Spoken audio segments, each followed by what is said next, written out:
নমস্কার বন্ধুরা, মালয়েশিয়ায় বাঙালিয়ানায় সকলকে স্বাগত জানিয়ে আজ আমি হাজির হয়েছি একটি অতি সাধারণ আলু ভাজার রেসিপি নিয়ে। রেসিপিটা সত্যিই অত্যন্ত সাধারণ, কিন্তু জ্বর, সর্দি, কাশি কিংবা সিজন চেঞ্জে আমাদের অহরহ জ্বর সর্দি লেগেই থাকে। তখন মুখে একদমই রুচি থাকে না, আর মুখে রুচি ফেরাতে এই রকম চটজলদি এই আলু ভাজার রেসিপিটা বানিয়ে নিতে পারেন। বানানো যেমন সোজা তেমন খেতেও অত্যন্ত সুস্বাদু, খেতে কিন্তু অসাধারণ হয়। তাহলে চলুন রেসিপিটি দেখে নেওয়া যাক। তার জন্য আমি 4টে বড় সাইজের আলুকে একটু ঝিরিঝিরি করে কেটে নিয়েছি। এবার আলুটাকে ভালো করে জলে ধুয়ে ভিজিয়ে রাখতে হবে 10 মিনিট মতন। এবার কড়াই বসিয়ে কড়াইটা ভালো করে গরম হলে দিয়ে দিলাম কিছুটা পরিমাণ সাদা তেল।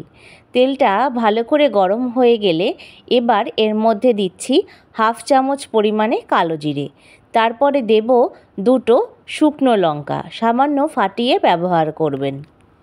এবারে দিচ্ছি 4টে রসুনকে ছোট ছোট টুকরো করে আমি কেটে নিয়েছি। এখানে 4 কোয়া রসুন আছে। এবার রসুন আর শুকনো লঙ্কাটাকে বেশ ভালোভাবে আমরা ভাজা করে নেব। সুন্দরভাবে রসুন আর লঙ্কার যাতে ভাজা হয় সেই দিকে কিন্তু অবশ্যই খেয়াল করবেন। আজকে যারা আমার চ্যানেলে প্রথম ভিজিট করছেন তাদেরকে অসংখ্য ধন্যবাদ এবং চ্যানেলটা সাবস্ক্রাইব করে আমার পাশে থাকার অনুরোধ রইল। দেখুন রসুনটা ভাজা হয়ে গেছে, তাই এবার আলুটা আমি দিয়ে দিলাম। আলুটা দেওয়া হয়ে গেলে খুন্তির সাহায্যে একবার ভালোভাবে নাড়িয়ে চাড়িয়ে উল্টে পাল্টে নেব। রসুনটা কিন্তু যেন বেশি লাল না হয়ে যায় সেই দিকে কিন্তু খেয়াল করবেন। আজ একদমই একটি ছোট্ট রেসিপি শেয়ার করছি, তাই সকলকেই অনুরোধ রইল রেসিপিটি কেউ স্কিপ করবেন না। আলুটা দেওয়া হয়ে গেলে নাড়িয়ে চাড়িয়ে নিয়ে সামান্য পরিমাণ হলুদ দেব।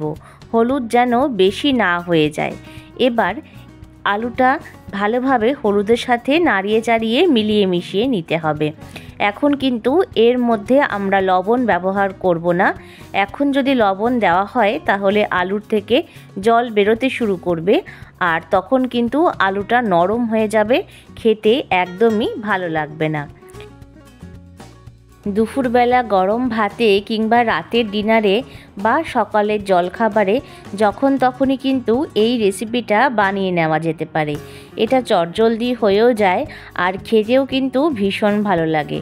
যখন মুখে আমাদের একদমই রুচি থাকে না, একটু ঝালঝাল করে আলু ভাজার রেসিপি থাকলে দুর্দান্ত হয়। এবার ভালোভাবে নাড়িয়ে চাড়িয়ে নিয়ে দিয়ে দিলাম 2টো মতন কাঁচা লঙ্কা।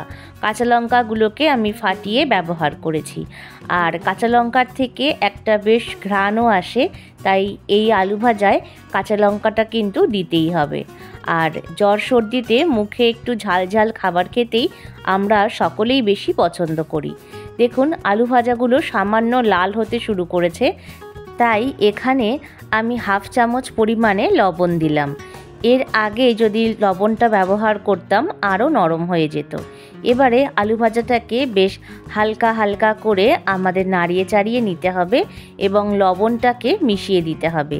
গ্যাসের ফ্লেমটা অবশ্যই কমিয়ে নিয়ে কিন্তু এই আলু ভাজাটা করে নিতে হবে, না হলে তলায় লেগে গেলে একদমই ভালো লাগবে না। পুরনো বন্ধুদের জানাই আমার তরফ থেকে অনেক অনেক ভালোবাসা আমাকে এতটা এগিয়ে নিয়ে যাওয়ার জন্য। এবারে দিয়ে দিচ্ছি সামান্য পরিমাণ চিনি। আলু ভাজায় সামান্য পরিমাণ চিনি দিলে খেতে ভীষণই মুখরোচক হয়, তবে আপনারা না চাইলে নাও দিতে পারেন।